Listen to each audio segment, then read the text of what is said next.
A node is essentially a local software installation of Bitcoin. So I would be running an entire, again, everything that Bitcoin has ever done throughout all of history for 13 years, every transaction would be downloaded to my computer. And then other computers around the world, other nodes are running the same software. And all of these computer programs are effectively checking one another's work or auditing one another. So it is the way that we optimize the recognizability of Bitcoin as money, or you could say the auditability or the verifiability. There's nothing, because there's nothing hidden.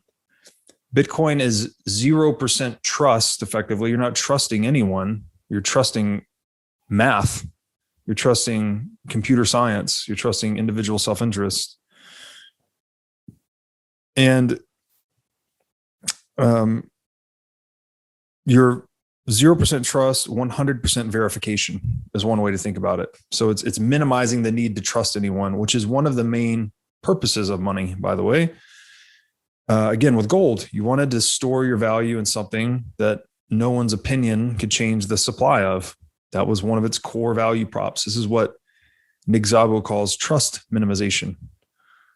So money is an instrument of trust minimization. It's a place I can put my wealth that I know it's maximally secure from anyone's attempts at co-opting it or stealing it or inflating it.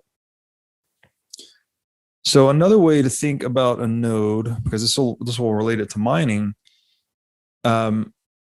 you choose which version of Bitcoin to run. You can you run whatever form of Bitcoin you want. You can fork a Bitcoin right now and again create, Bitcoin-Linda, run it, have fun, make whatever changes you want, campaign other people to try to tell them it's the next Bitcoin, blah, blah, blah, do whatever you want.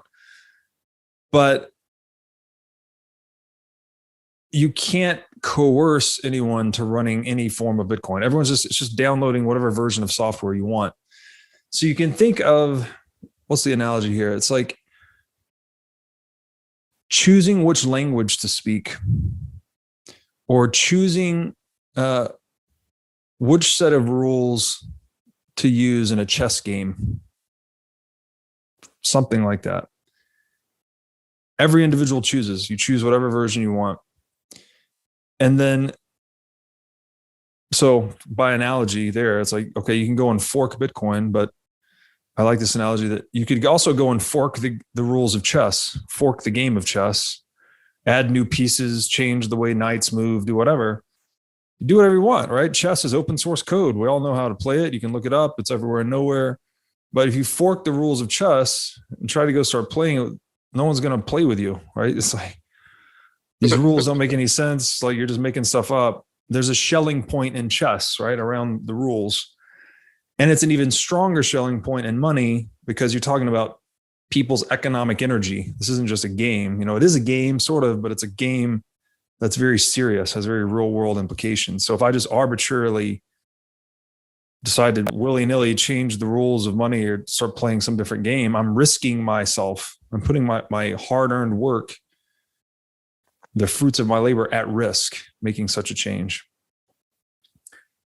So the node that I choose, the software that I choose to run on my computer is the node.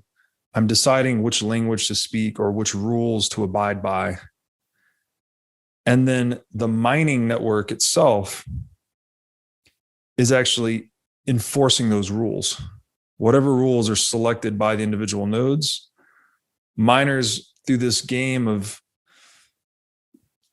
it's a game. It's like a microcosm of capitalism in a way. They're competing to solve a mathematical puzzle and win the new Bitcoin that's issued with each new block. And the energy that they're expending towards solving that puzzle is what's enforcing and protecting the rule set in the network. And so it's quite complicated. I'll use another analogy here. The more valuable Bitcoin becomes, the more secure its computing network tends to become, because there's a virtuous cycle here where, let's say Bitcoin goes up in price, that makes the mining competition more profitable. This makes more people invest in mining. Anyone can mine anywhere in the world. You just plug in these miners to any energy source and enter the competition.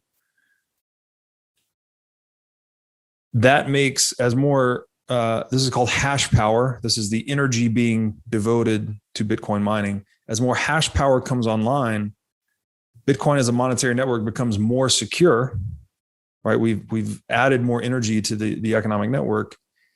This increases demand for its utility as a store of value, right? This money is even more secure now from attack, basically. So this would lead to more people buying Bitcoin. Bitcoin price goes up further. Increasing the Bitcoin price further makes mining more profitable. More profitable mining leads to more hash power coming online. More hash power coming online leads to greater demand of store value. So there's this flywheel effect, this virtuous cycle of Bitcoin adoption, which I've described as like a vortex of incentives that no one knows how to break. No one knows how to break this thing. It's been spinning out of control from zero to almost $1 trillion over the past 13 years. No one knows how to change this or disrupt this vortex of incentives. So,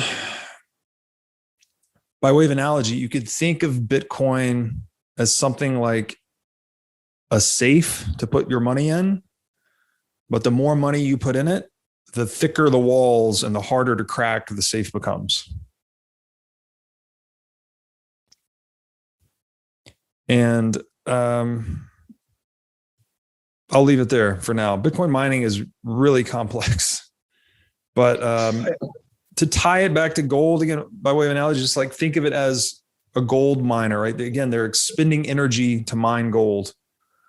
We're doing the same thing, only with mathematical computer processes versus, picks and shovels and machines digging gold out of the ground. It's an energy expenditure that cannot be counterfeit. You can't counterfeit work or energy. So it secures the supply and integrity of the monetary network that is Bitcoin in the same way that proof of work secured gold.